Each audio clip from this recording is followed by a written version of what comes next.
السلام علیکم ویورز، آپ دیکھ رہے ہیں اسلامی چینل۔ اگر نئے آئے اس چینل پہ تو لازمی سبسکرائب کرنا نہ بھولیے گا اور بیل آئیکن کو لازمی پریس کریں۔ حضرت آدم سے لے کر جناب عیسیٰ تک آپ سارے انبیاء کو پڑھ لیں، وہ سارے یہی کہتے رہے کہ اللہ کے رسول آنے والے ہیں، اللہ کے رسول آنے والے ہیں، وہ آنے والے ہیں۔ پر فرق کتنا ہے، وہ کہا کرتے تھے آنے والے ہیں اور ہم کہہ رہے ہیں کہ آ گئے ہیں۔ اے مسلمان، تو چھوٹا سمجھتا ہے، تو شاید ہلکا جانتا ہے، ہوش کر اور اپنے اندر کے مصطفیٰ کریم کے اس غلام کو بیدار کر۔ رب فرماتا ہے میں نے تمہارے اوپر بڑا ہی احسان کیا ہے، میں نے بڑا ہی احسان کیا۔ یا اللہ کیا؟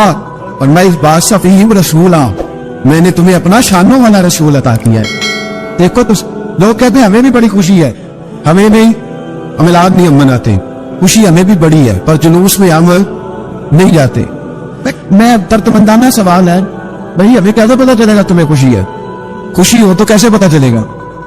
بھئی ایک آدمی نے اپنے بھائی کو بلایا کہ میرے بیٹے کی شادی ہے، اس کو کارڈ بھیجا، اس نے وصول ہی نہیں کیا، میں ناراض ہوں۔ اس کو کہا شادی کی دعوت پہ آؤ، کہا میں نے نہیں آنا، میں ناراض ہوں۔ اور ہر بات پہ کہتا ہے مجھے بڑی خوشی ہے پر تم شادی کرو، آنا میں نے کوئی نہیں، مجھے بڑی خوشی ہے پر میں بارات کے ساتھ نہیں جاؤں گا، خوشی مجھے بڑی ہے، خوشی مجھے بڑی ہے پر میں ولیمے میں نہیں آؤں گا۔ تو آپ اس کو کیا جواب دیں گے؟ تو اپنی خوشی سامنے کے رکھ کون تو نہ ہی کہہ رہے ہی چنگا ہے۔ تو بھائی ہم یہ صرف کہہ رہے ہیں کہ مسرت کا اظہار تو کرو، خوشی کا اظہار تو کرو، تھوڑا سا تمہارے چہرے تو بتائیں کہ تمہیں مصطفیٰ کے آنے کی بڑی خوشی ہے۔ اور یاد رکھو یہ میلاد شریف کا موقع پوری امت مسلمہ کو پیغام دیتا ہے، اور یہ موقع عالم کفر تک یہ پیغام پہنچاتا ہے کہ یہ قوم آج بھی سب سے زیادہ جڑی ہے تو اپنے نبی کے قدموں کے ساتھ جڑی ہوئی ہے۔ آپ کو پتا ہے میلاد انقلاب کا نام ہے۔ میلاد جب تک نہیں ہوا تھا تو بیٹیاں زندہ دفن ہوتی تھی۔ آپ علماء سے یہ سن تو لیتے ہیں پر ذرا اس معاشرے کی بے حسی تو دیکھو، بیٹی جان ہوتی ہے باپ، بیٹی رونق ہوتی ہے گھر کی۔ او بھائی بیٹی جو اتنے بخار والی ہوئی تو آپ پڑھیے نا، حضرت داعیہ کلبی کہتے ہیں میں موجود تھا جب وہ شخص آیا تھا۔ لوگ 12 ربیع الاول کے اس معاملے کو معمولی واقعہ سمجھنے لگے۔ نہ بھائی ہم تمہیں پیغام دے رہے ہیں، یہ معمولی واقعہ نہیں۔ حضرت داعیہ کلبی کہتے ہیں اس شخص نے آ کے عرض کی یا رسول اللہ صلی اللہ علیہ وسلم میں نے 100 بچی زندہ دفن کی ہے، زندہ دفن۔ اور کہتے ہیں میری اپنی بیٹی، میں سفر پہ تھا تجارت پہ، تو میرے پیچھے سے میرے گھر میں بیٹی ہو گئی، میری بیوی نے اپنے میکے جا کے چھپا دی، میں واپس آیا تو اس نے کہا بچہ ہوا تھا، فوت ہو گیا، میں نے دفن کر دیا۔ جب بچی 4-5 سال کی ہوئی تو مجھے پتا چلا میری بیٹی ہے۔ کہتے میں اسے نایا اور میں نے اسے کہا میں تیرا باپ ہوں، تجھے تحفہ دے کے دوں گا، کھانا کھلاؤں گا۔ کہتے وہ میرے بالوں سے کبھی لپٹتی، کبھی میرے سینے پہ ہاتھ رکھتی، کبھی میرا ماتھا چومتی، پر میں اسے لے گیا اور لے جا کر میں نے کڑا کھودا، اور اس کڑے میں اس بچی کو جب رکھا، اس نے باہر آنا چاہا تو میں نے اس کے سر پہ ضرب لگائی، جب چوٹ لگائی تو وہ دوبارہ کڑے میں گری۔ میرا ویسے وجدان کہتا ہے کہ جب سے میلاد ہو گیا ہے، آج کسی باپ کی بیٹی اگر چارپائی سے گر جائے تو شاید وہ ساری رات سو نہ سکے کہ بچی گر گئی ہے میری۔ کہتے ہیں میں نے چوٹ لگائی سر پہ، خون بہا تو وہ گری، میں نے مٹی ڈالی، وہ اپا جی کہتی رہی۔ داعیہ کلبی کہتے ہیں وہ بتا رہا تھا اور نبی کریم بار بار اپنی چادر کا پنو اٹھاتے تھے اور اپنے آنسو پوچھتے تھے، بار بار چادر کا پنو اٹھاتے تھے اور آنسو پوچھتے تھے، بار بار اٹھاتے تھے آنسو پوچھتے تھے۔ حضرت داعیہ کلبی کہتے ہیں حضور نے پوچھا تیری جرأت کیسی ہوئی، تو حوصلہ کہاں سے لایا؟ اس نے کہا محبوبہ پتہ نہیں، لیکن قربان جاؤں یا رسول اللہ صلی اللہ علیہ وسلم، میں نے آج سویرے آپ کے کسی صحابی کو یہ کہتے سنا ہے کہ وما ارسلناک الا رحمتا للعالمین، تو وہ یہ رحمتا للعالمین کے لفظ ہے یہ تو میں نے اپنی مرتی ہوئی بیٹی سے سنے تھے۔ تو آج جب میں نے اس کی زبان سے سنے تو میں نے کہا تو انہیں جانتا ہے؟ کہا جانتا ہوں۔ کہا مجھے بھی لے چل۔ تو حضور میں آپ کے دروازے آیا ہوں، رب معاف کر دے گا؟ تو میرے حبیب نے فرمایا چل پڑھ کلمہ، جو میرا کلمہ پڑھ دے اللہ اس کے سارے گناہ معاف کر دیا کرتا ہے۔ بھائی غلاموں کے ساتھ ظلم ہو، حضرت بلال حبشی، حضرت بلال کے بارے میں بڑے واقعات ملتے ہیں۔ ایک واقعہ بڑا منفرد لکھا ہے کتابوں میں۔ حضرت بلال سے لوگوں نے کہا آپ نبی پاک سے متاثر کیسے ہوئی؟ تو جناب بلال کہنے لگے میں زیادہ لوگوں کو، مکے کے لوگوں کو جانتا ہی نہیں تھا، جو کہ میری ڈیوٹی تھی گھر میں کام کرنے کی، اور مجھے سخت سزا ملتی تھی امیہ بن خلف کی طرف سے۔ بلکہ تحقیق یہ ہے کہ یہ عبداللہ بن جدعان کے غلام، امیہ بن خلف نے تو جب انہوں نے کلمہ پڑھا تو پھر خریدا۔ عبداللہ بن جدعان کہنے لگا میں فارغ نہیں، آپ لے لیں، آپ اس کو سزائے دیں۔ تو کہتے میں ان کے گھر میں ہوتا تھا تو میں تو زیادہ لوگوں کو جانتا ہی نہیں تھا, کبھی مجھے موقع ہی نہیں ملا تھا باہر نکلنے کا. ہماری غلاموں کی کوئی زندگی نہیں ہوتی. آج تو ہر آدمی کہتا ہے نا میں کچھ چودھری سے لے کے کھاتا ہوں. یہ جو تیرے اندر حوصلہ ہے نا, یہ میرے رسول نے تجھے عطا فرمایا, یہ میرے نبی نے تجھے دیا ہے, ورنہ تو غلام بکا کر. یہ حوصلہ تجھے رسالت مآب نے دیا. حضرت بلال کہتے ہیں میں ایک دن مجھے بخار چڑھ گیا بڑا تیز, میں لوگوں کو جانتا نہیں تھا. فرماتے مجھے تیز بخار چڑھ گیا تو ٹھنڈ بڑی سخت تھی. میرے مالک نے مجھے کئی کلو جو دیے پیسنے کو چکی پہ.